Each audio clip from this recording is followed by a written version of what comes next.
So first today, for the first session, we've got a great session planned. So the session will be hosted by Marty Clark, who is the Technical Director of the NBA Global Academy. When I pass him over, he'll introduce our special guest for a strength and conditioning exercise and a skills session. Before I hand it over to Marty, just a couple of things about the session. We have muted everyone, but please use the chat function and put your questions in the chat, and we'll look to get to them at the end. If everyone, if you want to, you can turn your screens on, but if you don't feel comfortable, feel free just to turn them off. That's fine. All right, Marty, over to you, mate. Thank you. First, thanks to Basketball New South Wales for the opportunity. One, to give our program a bit of publicity, but certainly for our guys to have to give back to the community. I think it's always good for players to understand where they come from and help out some kids in the next generation. So for the players, and there's quite a few of you out there, one of the things that separates players from being good players to being great players is people who can find extra ways to practice, and this is one of those. I mean, COVID does throw out a lot of hurdles, but the things we do today are things you don't have to wait for a coach to come to practice to go and do. So we're going to try and make you a little bit better with some speed and agility things, and some ball handling, and some finishing things. So things you can do in the driveway, down the schoolyard, or if you've got some friends. I'm not sure whether you're allowed friends in New South Wales yet. I know ACT is still under a little bit of lockdown, but the other thing we don't expect you to do is remember everything. If you can just pick out 2 or 3 things that you really want to get good at over the next couple of months, try and remember 2 or 3 things from this clinic, and probably 2 or 3 from the clinics in the past, and really focus on getting those things good. So we do have some special guests here. So the guys that are going to do the work come from all around Australia. We've got ACT, Wollongong, ACT again, Queensland. What do you class yourself as? You're kind of country, metro, borderline down there in the Shire, aren't you, Tyrese? Evan is definitely from the country. He's Newcastle. We've got Queensland again. Jack, you're right on the borderline too, aren't you? You're sort of Camden Valley, Campbelltown. Yak's from Adelaide. We've got Joshua from Nigeria. Derek is from Indonesia, and Ben Gold from New Zealand. So the Academy has people from all around Australia, but also around the world as well. Oh, where's Bowl sitting? Oh, I miss Bowl. Bowl is from Melbourne. We often miss Bowl, but that's okay. All right, to start us off, Shane Connolly, who is our strength conditioning coach, is going to run you through some things that will help you become a better basketballer. But as I said, you don't have to wait to come to basketball practice to do these. Oh, is this all backwards on the? All right, sorry guys, I didn't realize this would be all backwards on the board. I might write these down and send them so you can know what we went through today. So I don't even need this anymore, but one of the things that we focused on here. It's fine. It's totally fine. I'm viewing it exactly. I can read it. Ah, sweet. Good. All right. Good. All right. So when an athlete gets here, one of the things that we think about is over the course of 12 to 24 months is their long-term athletic development. So with that, I mean, we're not going to try and reach or overreach too quickly. So if we get somebody when they're 16 and we know that they're going to leave when they're 18, we actually have a lot of time to develop a lot of the skills, the physical qualities that they want them to get. So that would be my first thing with this age group is don't overreach too quickly. You have more time than you think. Second thing I want to talk about is the idea of the kinesthetic chain. So understanding how the body works. And so I think if you understand this now, as you guys are going through your physical development, it will help you. Okay. So your body is made up of mobile joints and stable joints. Okay. So an example of a mobile joint would be the ankle. And that's usually going to be followed by a stable joint, for example, the knee. And then after the knee, there's the hips, and that's also a mobile joint.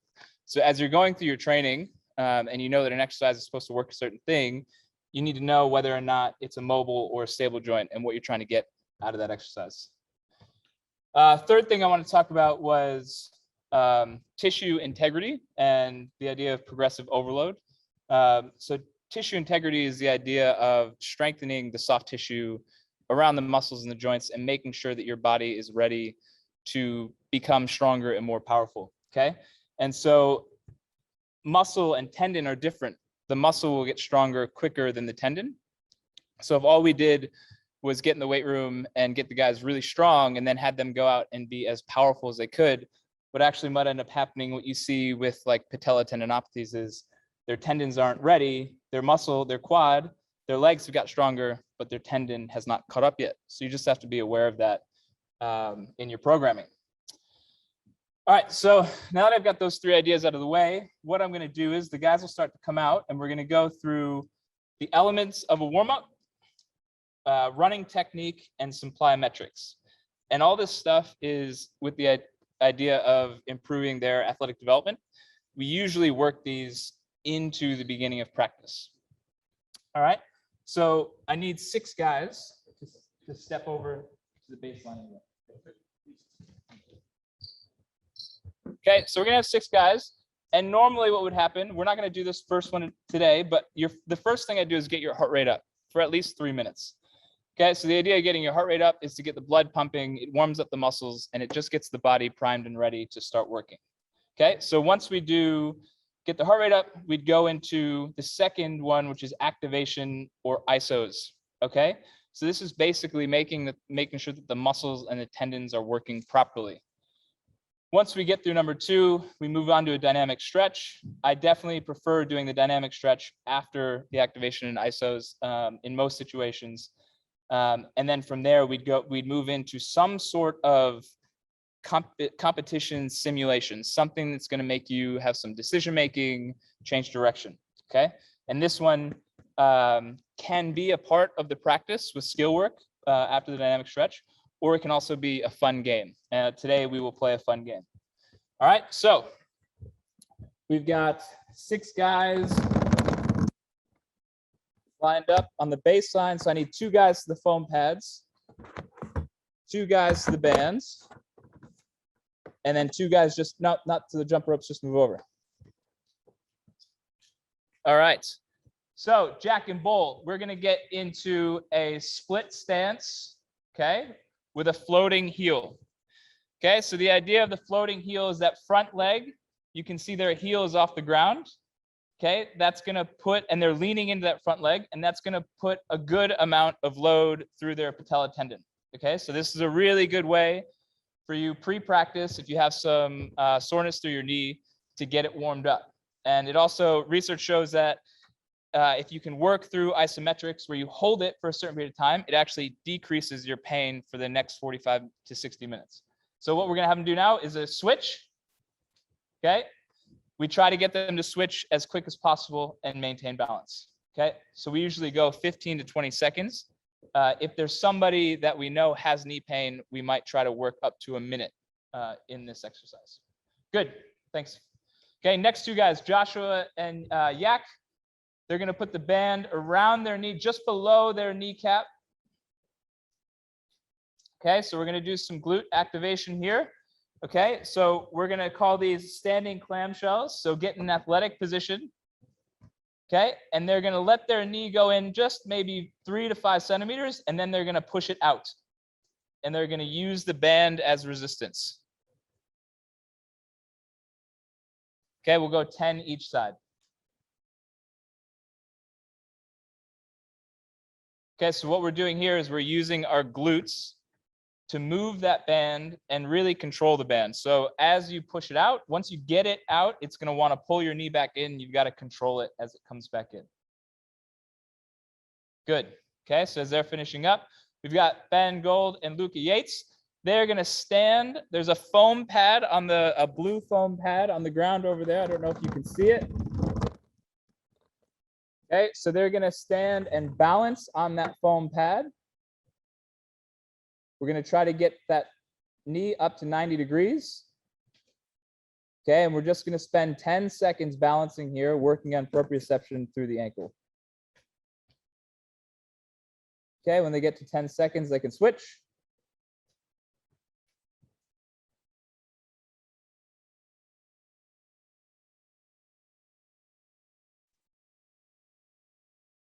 Good, and trying to keep that knee up to 90 degrees to activate that hip flexor as well. Good, we'll go Jack and Bull up on the baseline. So now we've gotten through our activation series. And in a normal circumstance, all 6 of these guys would do all 3 of those exercises. Now, Bull and Jack, just after the free throw line, let's just do hamstring sweeps. No. So start on the baseline. Just go into our hamstring sweeps. Okay. So now we're just going to get into our dynamic stretch, going through some hamstring sweeps, working on our posterior. Okay. When they get to the free throw line, normally we go half court. They'll turn around and we'll go into a forward lunge and we're going to rotate over our front leg.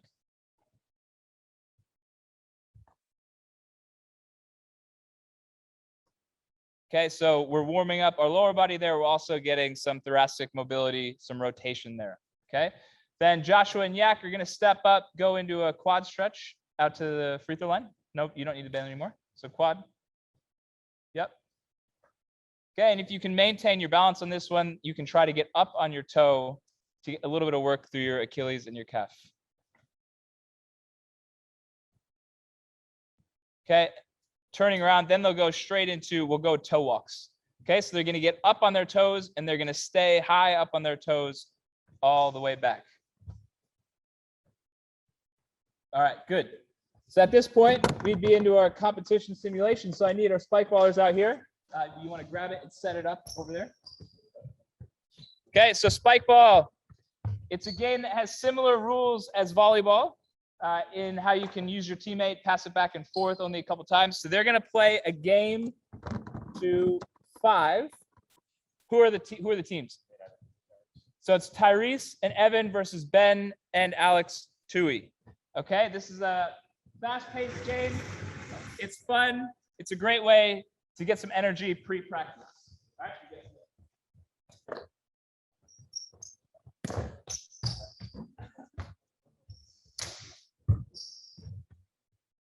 1-0.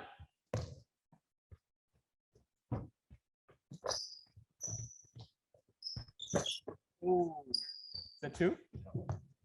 We're playing 5?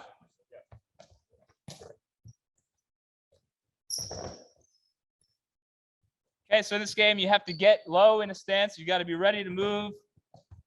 Good for hand-eye coordination.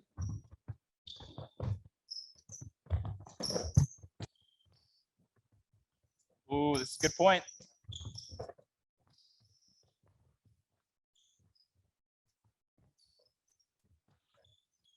Oh, nice bend.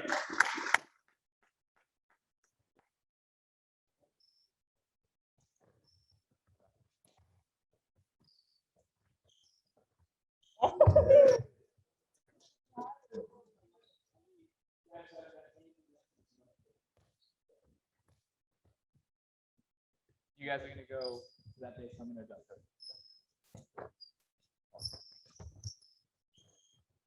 What's the score? 2-2? 3s? We got 3 first. Yeah. All right.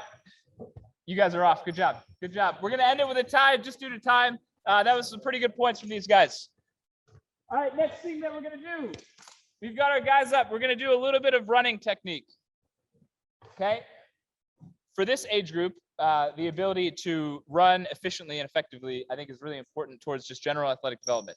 So on a basketball court, you're not really running in a straight line for long distances very much. But for your general athletic development, there's a lot of benefits in terms of coordination, being able to handle a high velocity. Okay, so just going to show you guys a couple of things that we do to work on their running techniques. So first one will be just a march where you're trying to get your knee up to 90 degrees, okay, and bounce off the ground, and you guys will just go out to the free throw line. Okay.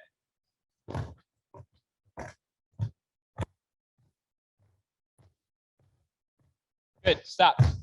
Turn around. So one thing that you'll notice there, we do not want their heels slamming into the ground. So we want to maintain some strength through your foot and your Achilles so that when we move into the next progression, you're getting some bounce off the floor. Okay, same thing going back.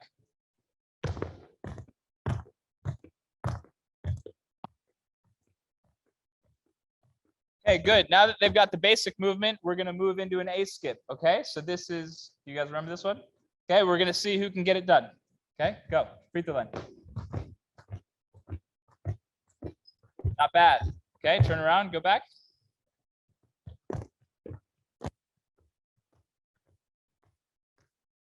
Good. Okay, so now give me 2 lines of 2. Okay, let's go Husey and Bowen up first. Okay, so the next step in the progression, and this will be the last one for the running technique, is just falling starts. Okay, so they'll step up to the line. You can have one foot slightly in front of the other.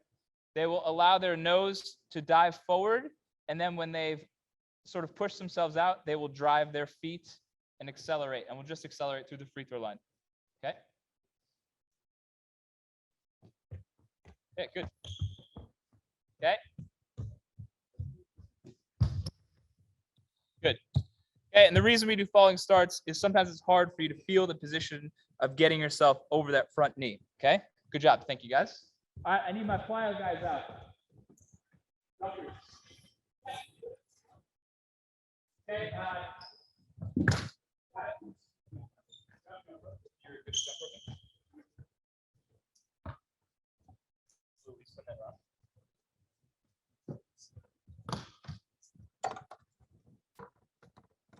Okay, so we've got 2 guys.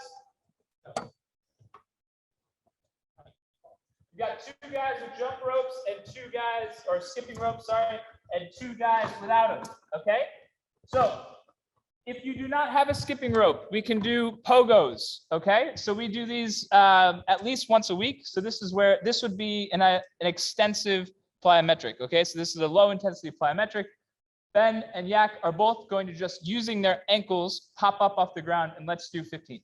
Okay, try to get as much energy off the ground as possible. Okay, good.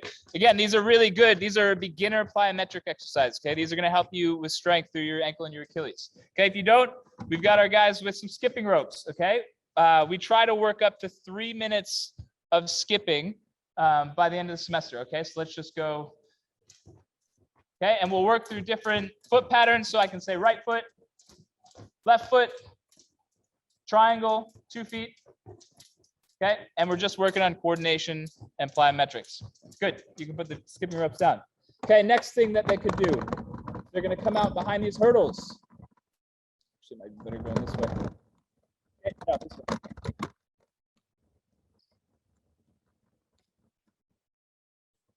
Okay, good. Okay, so now we've got 2 smaller hurdles in front, then maybe just move them back 10 centimeters. Okay, and so we're just gonna work on the ability sort of our elastic energy through our tendons. So they're going to pop up and over the first 2 hurdles and then do one more big hop over the final hurdle.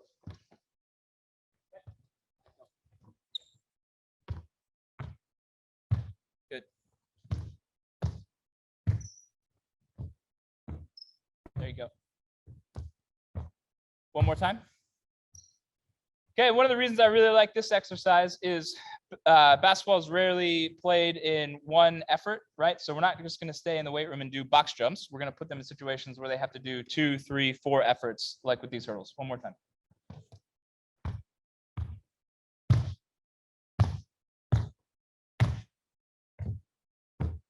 Good. Grab a basketball. Okay, and then when we finish with our plyos, every once in a while, we like to have a little bit of fun. You guys clear the hurdles.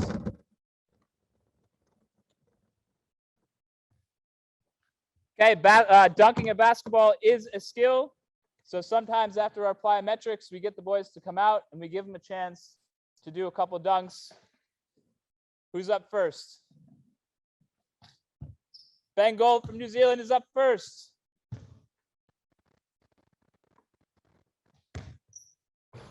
Hey. Tyrese Proctor. Oh. Come on, Tui. Alex Tui. Oh. Come on, Yak. Yak from South Australia. Oh. All right. Thank you, guys. We're going to switch it over to Matt Blue now. As you can see, dunking is also a skill. So we give them the opportunity to practice those so that when they go out into a game, they don't get stuffed by the rim like Alex Tui.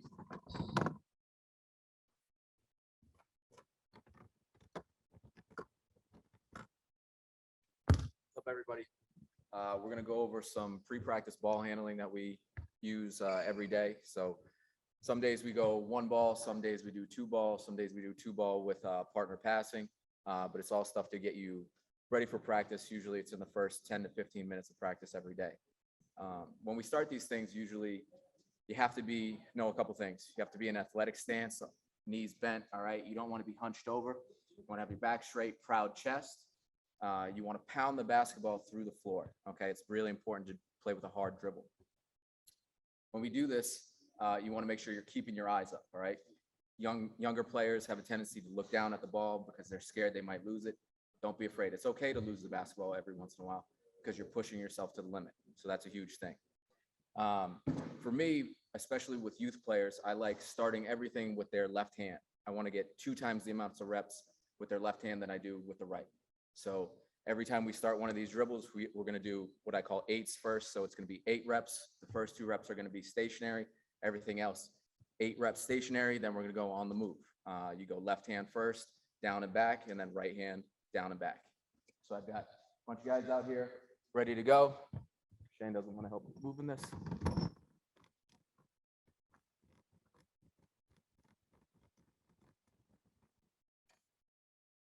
So right now they're just going to start off athletic stance. All right, we're going count it out left, 8 low, 8 middle, 8 high. Ready, go.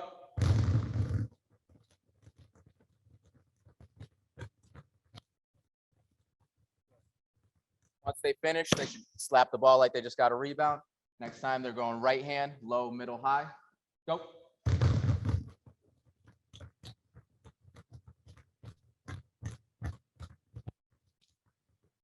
So that's it. We always start stationary first. Next one, we're going push, pull, dribble. All right, so across your body, left hand, 8 stationary. Then they're going to go 8 on the move with quick feet. Again, probably to the foul line, then going back again with your left hand. Ready, go.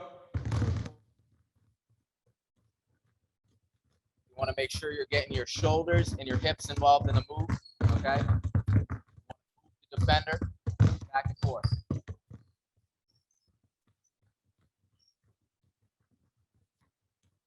Next, we're going right hand, push, pull. Same thing. Ready, go. Shoulders, hips, shoulders, hips, shoulders, hips. Good.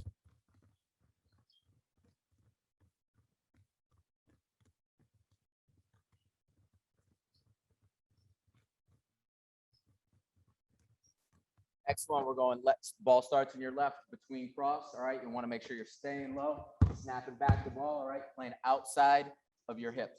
Ready? Start to your left, go.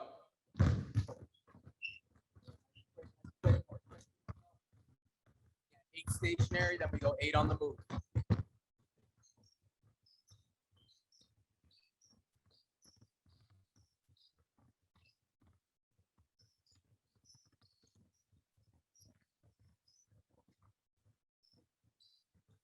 And with the right hand, ready? Go.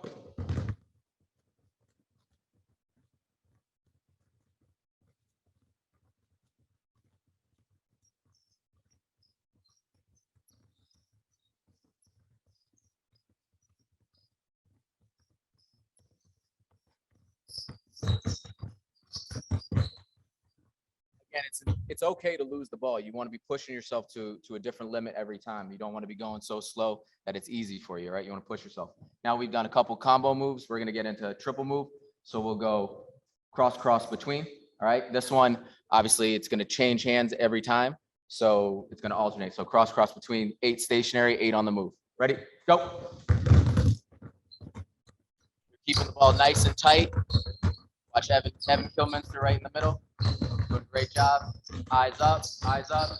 All right, Evan's one of our better ball handlers, and that's okay that he loses it.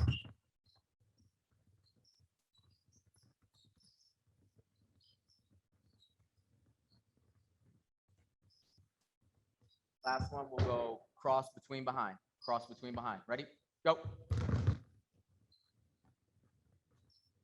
Want to keep the ball low, all right? Beneath your knee when you're making an exchange all the time. Again, pounding that ball through the floor. It's almost like you're hammering nails.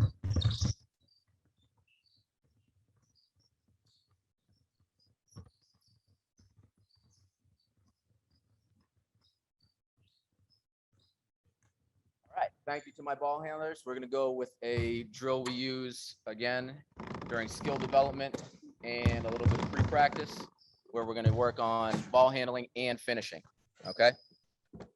So elbows. Yeah, both elbows.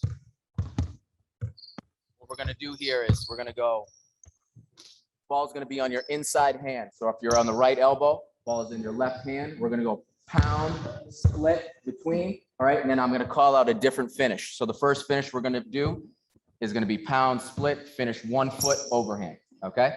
We're gonna alternate so we're not running into each other and communicating, keeping the ball low. Make sure we're pounding the first one, split. After we split, we're gonna try to get the ball out, get to the rim in 1 dribble. Okay, ready? Go.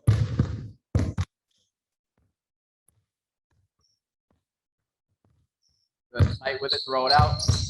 Right hand overhand, Derek. Dunk it if you can dunk it, or if you want to. Good. See how they keep their eyes up, exploding through that first step. Split, explode. Next one, we're gonna go same thing, pound, split, 2 foot finish. Playing off the 2 feet, controlled at the rim. Hold the ball high off the glass, trying to make layups.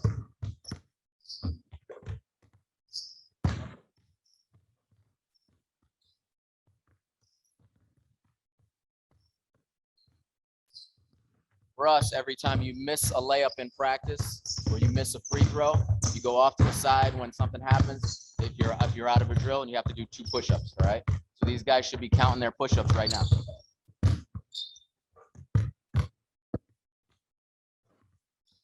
All right, next up, let's go pound, split, finish on your inside hand.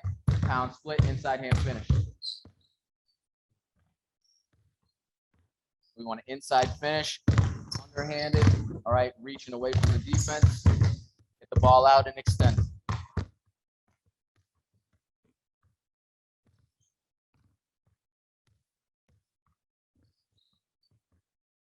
Good.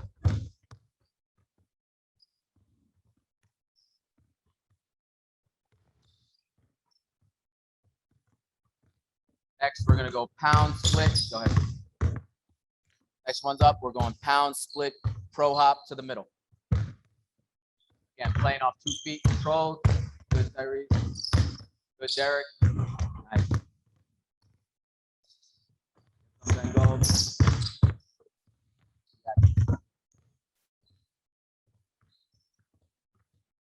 Now we're simulating with the pro hop a secondary defender stepping up. All right, so our guys pro hop around him, playing off 2 feet, controlled, finishing right at the rim. With these, you can add a pump fake, whatever you want. Next, let's go pound, split, Euro step. Pound, split, Euro, same thing. Secondary defender steps up. So a help defender steps up. Our guys step around. 1, 2, and at the rim. Always want to be finishing high. Point of release. 1, 2, good, Derek.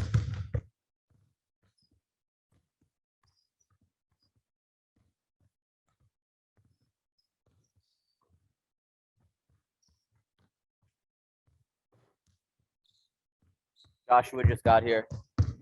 Had him for the dunk contest earlier. All right, last one. Let's go. Pound, split, cross, inside out, Euro. Pull up. Inside out, Euro. Good. So pound, split, cross, get into the middle. Outside the lane, little pull up jumper. Yep. Pound, split, cross, get there. 1, 2. Big step. Good. You want to make sure they're taking a big step, getting around that defender. Billy. There.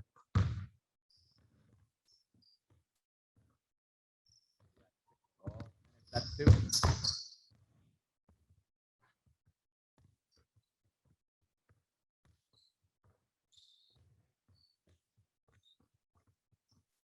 right, hold on, guys. All right, so they just did a really good job. Other things you can involve, you can do 1 foot floaters, you can do 2 foot floaters, anything that is a game shot, all right? And you want to make sure you're working on this stuff doing it every day. It's stuff you can do by yourself, with a friend. Even if you don't have a hoop, you can play shadow basketball. All right, you have a ball, you're in your yard, you're outside. Make your dribble moves. Make it like you're shooting a Euro step, you layup, or a pro hop. All right. So thank you guys for listening, and we've got questions coming up from you guys now. So thank you.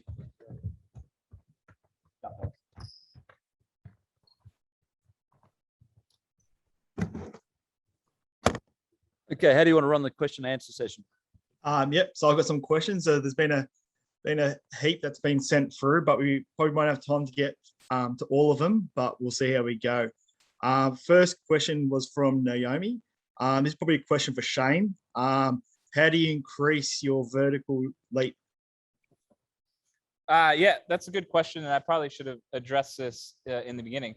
So the reason we start with running technique is usually what we find is all the guys who come through the program, when we get done with our running technique, they get a little bit faster. What they actually get is 5 to 7 centimeters on their vertical jump. So that's the first thing that I would do, especially at the younger age group, is just get out there and sprint. You get a lot of good qualities, elastic qualities through your tendons with sprinting. So that's the first thing I do.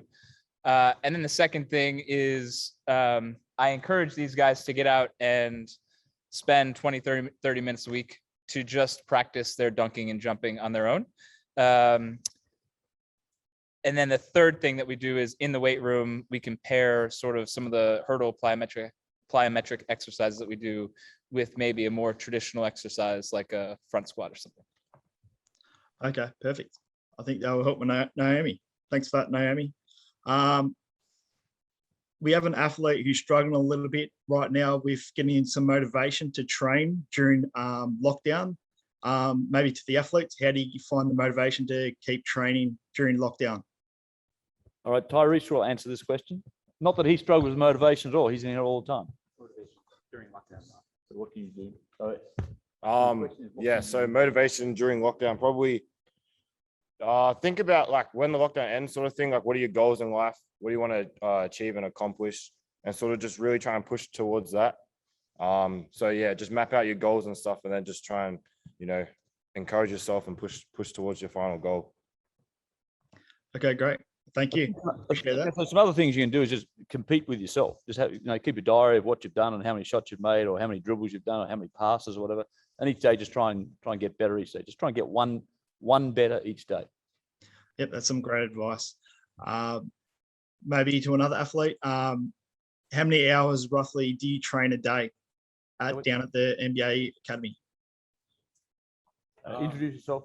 Evan Kilminster from? I'm Evan from Newcastle.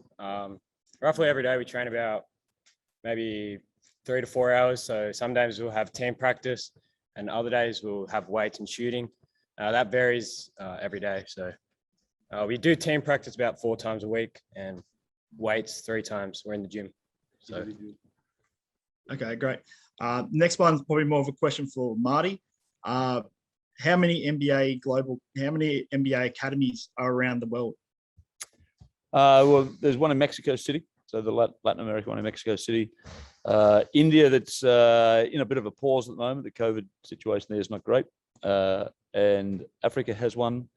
And there's 2 in China. There's also 2 in China.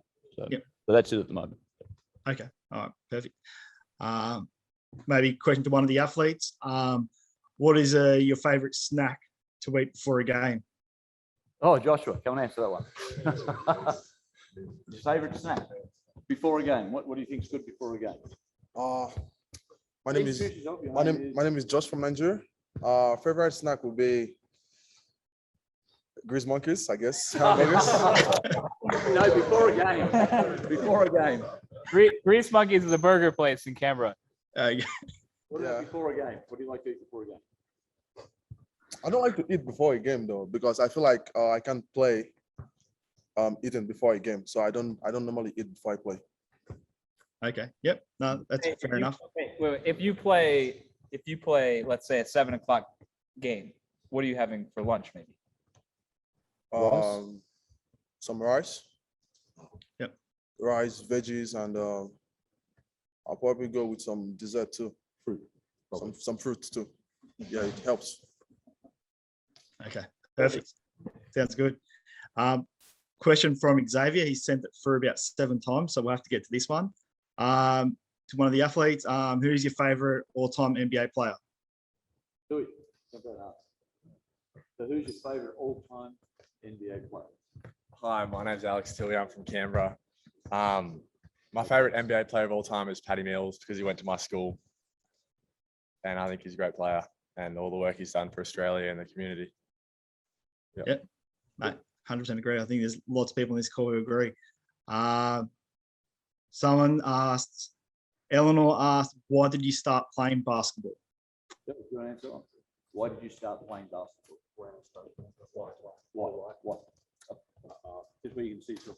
I'm Derek. Hello, I'm Derek from Indonesia. Why I started playing basketball? Because I love it to play basketball and I'm interested. So I don't know, it's make me love. I fall in love with basketball. So yeah. Okay. All right. Probably last couple here. Question from Jody. Who do the boys play against? The boy, yep. So Team. we play on several different levels of competition according to age and where they are in their development. So the really young guys might play in the under-19 local comp in Canberra, as well as the Premier League in Canberra, which is senior men's competition. This year we also played in the Waratah League.